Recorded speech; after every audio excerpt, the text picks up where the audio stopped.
Like, share, subscribe, and click on the bell icon to never miss an প্রায় 2300 বছর আগে একজন explorer যিনি ভারতবর্ষে এসেছিলেন, ভারতকে দেখেছিলেন এবং তার অভিজ্ঞতার ভিত্তিতে একটি গ্রন্থ লিখেছিলেন। তার নাম মেগাস্তেনিস।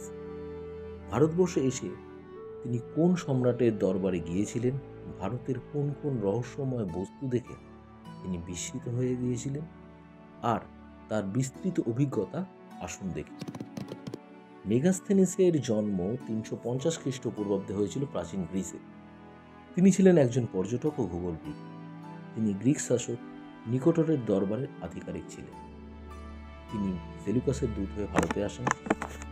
মেগাস্থেনিসের ভারতের প্রতি আগ্রহ আগে থেকেই ছিল। তার জন্যই সেলুকাস তাকে পাটালিপুত্রে পাঠান। নিজের এই যাত্রাপথে মেগাস্থেনিস যা যা দেখেছিলেন তার বিস্তৃত বিবরণ দিয়েছেন নিজের বিখ্যাত গ্রন্থ ইন্ডিকাতে। 4th সেঞ্চুরি BC-র শেষের দিকে মেগাস্থেনিস কাবুল হয়ে পেশোয়ার পৌঁছান। তিনি রয়্যাল রোডের রাস্তা ধরেন, যাকে শাহী সড়ক বা উত্তরা পথ বলা হয়। এই রাস্তাটি পেশোয়ার থেকে তক্ষশিলা, হস্তিনাপুর, কনৌজ, প্রয়াগ হয়ে পাটালিপুত্র পর্যন্ত ছিল। পরবর্তীকালে এই সড়কের বিস্তার হয় এবং গ্র্যান্ড ট্রাঙ্ক রোড নামে পরিচিত হয়। এই যাত্রাপথে মেগাস্থেনিসের অনুভব হয় যে ভারতবর্ষ সম্বন্ধে গ্রিসের মানুষের কিছু ভুল ধারণা রয়েছে, যা ভারতীয় সভ্যতা ইথিওপিয়া সভ্যতার থেকে এসেছে। কিন্তু এখানে আসার পর তিনি অনুভব করলেন ভারতীয় সভ্যতা সম্পূর্ণ ভিন্ন। এখানে বিভিন্ন জাতির মানুষ বসবাস করে। এই বহুজাতীয় সমাজ বাইরে থেকে আগত মানুষদের সদর অভ্যর্থনা জানায়। গ্রিসের মানুষ এটা মনে করতেন যে ভারত ল্যান্ডলক দেশ, কিন্তু মেগাস্থেনিস দেখলেন ভারতের আয়তন কোয়াড্রিল্যাটেরাল। এর দক্ষিণ, পূর্ব এবং পশ্চিমের একটি অংশ সমুদ্র আছে। মেগাস্থেনিস যখন পাটালিপুত্রে পৌঁছান, তখন পাটালিপুত্রের রাজা ছিলেন চন্দ্রগুপ্ত মৌর্য। তিনি তার সদর অভ্যর্থনা জানান। ইন্ডিকা গ্রন্থে মেগাস্থেনিস সম্রাট চন্দ্রগুপ্তের সুশাসনের প্রশংসা করেছেন। পাটালিপুত্রে তিনি ছিলেন এবং এটি পৃথিবীর সবচেয়ে ভালো শহরগুলির মধ্যে একটি বলে তার মনে হয়েছে। এখানকার আর্কিটেকচার দেখে তিনি খুব প্রভাবিত হয়েছিলেন। তিনি লিখেছিলেন, পাটালিপুত্র শহরটি লম্বায় 15 কিলোমিটার এবং চওড়ায় 3 কিলোমিটার ছিল।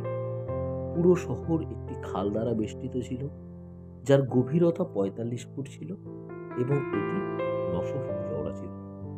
শহরের চারদিকে কাঠের উঁচু দেওয়াল ছিল, 570টি টাওয়ার ছিল এবং 64টি দরজা ছিল। বেশিরভাগ বাড়ি ছিল কাঠের।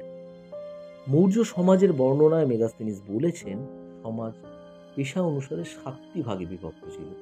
এই ভাগগুলি হল ব্রাহ্মণ এবং দার্শনিক, কৃষক, পশুচারক, বণিক, শিল্পকার, গুপ্তচর, মন্ত্রীগণ এবং সৈনিক। চন্দ্রগুপ্তের সেনার যে বিষয়টি তাকে প্রভাবিত করেছিল তা হল চন্দ্রগুপ্তের নিজস্ব নৌবাহিনী। মৌর্যদের যুদ্ধ নিপুণ হাতি দেখে তিনি বিস্মিত হয়েছিল। এর পূর্বে তিনি না তা দেখেছিলেন না তা শুনেছিলেন। তিনি এই বিরাট জন্তুকে দেখে এটা নিয়ে ভাবিত ছিলেন যে কিভাবে এই জন্তুটিকে যুদ্ধ কৌশল শেখানো। তখন সম্রাট চন্দ্রগুপ্ত নিজে তাকে দেখিয়েছিলেন কিভাবে একটা বড় গর্ত ব্যবহার করে আর খাবারের লোভ দেখে হাতিকে পোষ মানানো। মেগাস্থেনিস ভারতে বিভিন্ন প্রকার জীবজন্তু দেখেছিলেন। তার মধ্যে কিছু সে এর আগে কখনো দেখেনি, যেমন বাঘ, সিংহ, গন্ডার এবং অজগর।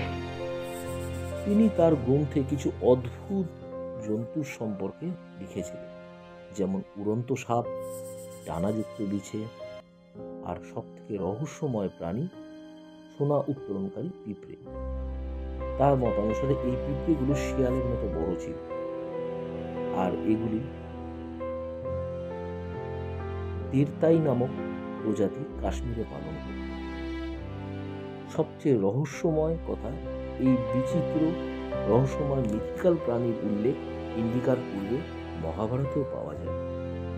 ভারতীয় মাইথোলজি এবং গ্রিক মাইথোলজির মধ্যে তিনি সাদৃশ্য পেয়েছিলেন।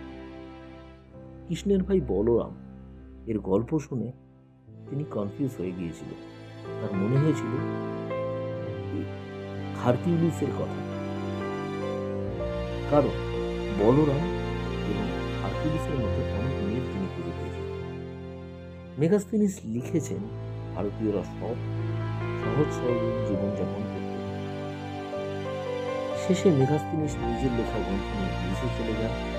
বিশ্ব ইতিহাসে ইন্ডিকার গুরুত্ব অপরিসীম, কারণ এই গ্রন্থের মাধ্যমে পশ্চিমী দুনিয়া ভারতের সম্বন্ধে প্রথম প্রত্যক্ষ জ্ঞান লাভ করে। ইন্ডিকা এখন পূর্ণরূপে নেই। পরে কিছু গ্রিক লেখক যেমন ডিওডোরাস, প্লিনি, স্ট্র্যাবো এবং আরিয়ান নিজেদের গ্রন্থে ইন্ডিকাকে তুলে ধরেছিল। সেটাই এখন আছে। ইন্ডিকা এনশিয়েন্ট ইন্ডিয়া এবং মৌরিয়ান হিস্ট্রির অন্যতম প্রধান